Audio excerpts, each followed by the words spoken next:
lá de Entre Rios, na Argentina, onde acontece a maior paralisação nesse momento. Houve um acordo na sexta-feira entre governos e entre produtores e o governo para desbloquear as estradas. Os bloqueios voltaram. Agora hoje o governo Cristina Kirchner endurece na reação, colocando tropas do exército lá junto aos produtores para intimidar os produtores nas manifestações.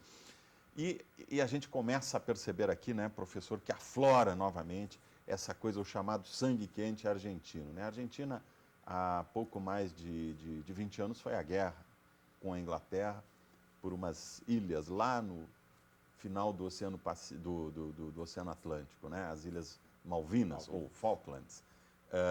E desde então o país enfrentou várias crises, sucessivas crises, sempre com a preocupação central de controlar a economia e controlar a inflação. Parece que novamente a inflação argentina é o foco dessa discussão, né?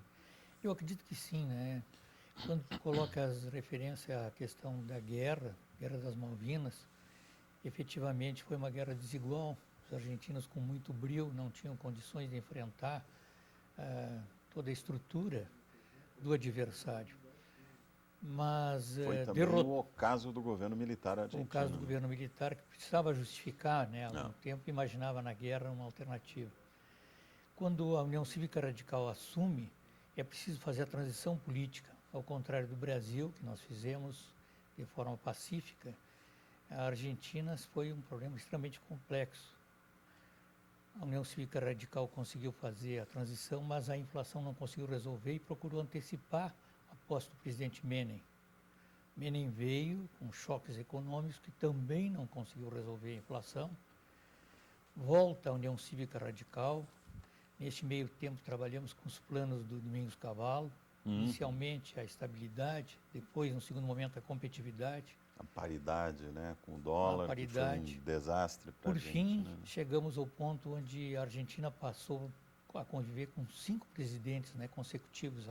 Saía um, vinha outro, todos com curta duração. A posse de Kirchner se dá tendo, num primeiro turno, conseguido apenas 20% dos votos. Nem não se representou no segundo turno. Então, eu acho que esse quadro de muita incerteza no campo político fez com que a opção pelo calote externo foi o que sobrou. Sim. A Argentina tomou este caminho, o presidente Kirchner não flexibilizou nunca mais, conseguiu, com os indicadores do desempenho da economia, obter o apoio popular, deixou a inflação no segundo plano, mas de qualquer maneira deu no que está dando neste momento. Uma situação onde a estabilidade ela é necessária, a questão do controle do gasto público é fundamental e criar as condições para a competitividade, para conviver com a globalização é um obstáculo quase que intransponível neste momento. Agora, Miguel Daoud, você falava há pouco que os governos de esquerda da América Latina, essa nova onda de governos de esquerda aí,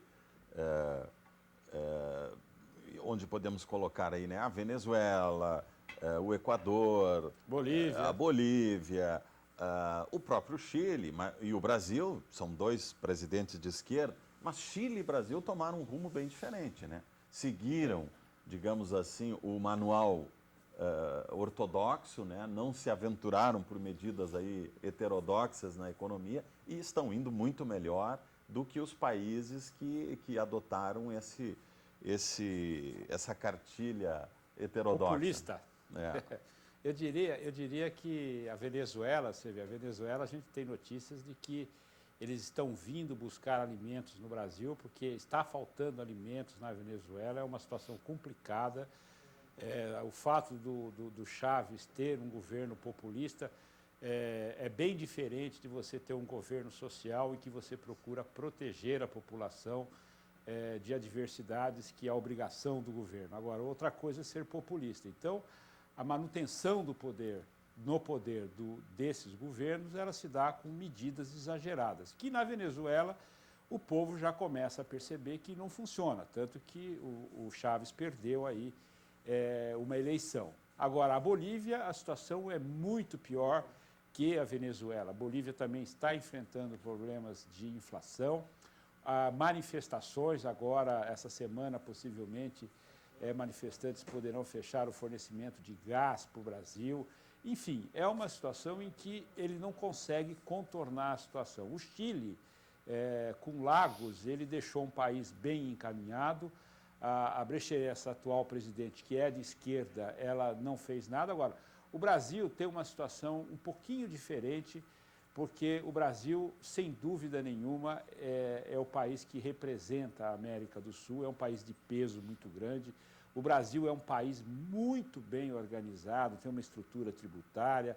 Agora, no Brasil também existe uma forma populista de você manter a estabilidade do governo, que é você manter a estabilidade de preços através de altas taxas de juros. E isso acaba custando para o país fortunas. Hoje mesmo foi divulgado um indicador que em 2 meses o Brasil pagou 29 bilhões de reais de juros. O ano passado o Brasil perdeu um pouco mais de 50 bilhões de dólares nessa brincadeira para tentar segurar o câmbio e não segurou o câmbio. Isso para manter a estabilidade de preço. O Brasil é um pouco resistente. Agora, só que essas medidas elas acabam comprometendo toda a estrutura produtiva do país. Agora, a Argentina, ela acabou se aventurando, quer dizer, ela não tinha outra saída e como não tem agora, entendeu? E isso vai ter consequências para o Brasil. Nós podemos ter aí, talvez, um aumento de preço. Você vê, o trigo, o caso do trigo, complica o Brasil. Agora, será que o Brasil vai ocupar o espaço da soja da Argentina? Não sei se vai ocupar. Será que vai ter algum impacto? Também não sei. Quer dizer, as fronteiras, como o Ricardo acabou de colocar, elas estão sendo, quer dizer, as estradas estão sendo interrompidas, produtos brasileiros não entram e também da Argentina não vêm para cá. Quer dizer, hoje a Argentina é o principal parceiro comercial do Brasil. Eu acho que o que falta na América Latina, na América do Sul principalmente, é uma liderança política a ponto de evitar esse tipo de coisa. Quer dizer, o presidente Lula, ele poderia ocupar esse espaço, mas ele está mais preocupado com a sua popularidade em função de programas de estabilidade de preço do que com a região. Agora, é uma região pobre, é uma região difícil, é uma região que não tem infraestrutura e a população começa a perceber que medidas populistas elas têm um efeito de curto prazo muito pequeno. Infelizmente, a mim me preocupa muito essa questão da Argentina. Eu preferia que não houvesse isso na Argentina do que alguma coisa que poderá beneficiar o país aí, em termos de preço, mas isso é uma coisa temporária que, no fim, acaba trazendo mais preocupações do que soluções para o Brasil, entendeu? Sim, os prejuízos poderão ser maiores até do que as possíveis vantagens.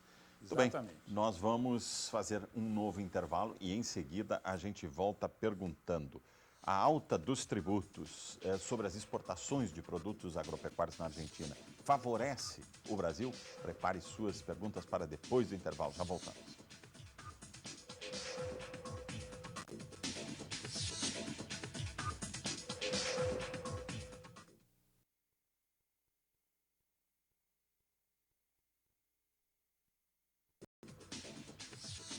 Estamos de volta com o Pergunta Brasil e hoje a gente está discutindo aqui se a alta de impostos sobre as exportações de produtos agropecuários da Argentina vai prejudicar ou vai beneficiar o Brasil. Estão participando conosco o professor Antônio Carlos Frachelli, economista, Fundação de Economia e Estatística, e também Miguel Daúde, analista financeiro, participam aqui com a gente discutindo esta questão que está paralisando de fato a Argentina. Já há desabastecimento, agora já o governo coloca o exército nas estradas para tentar intimidar os produtores que estão fazendo barreiras e bloqueando as principais rotas de circulação de produtos agrícolas do Mercosul.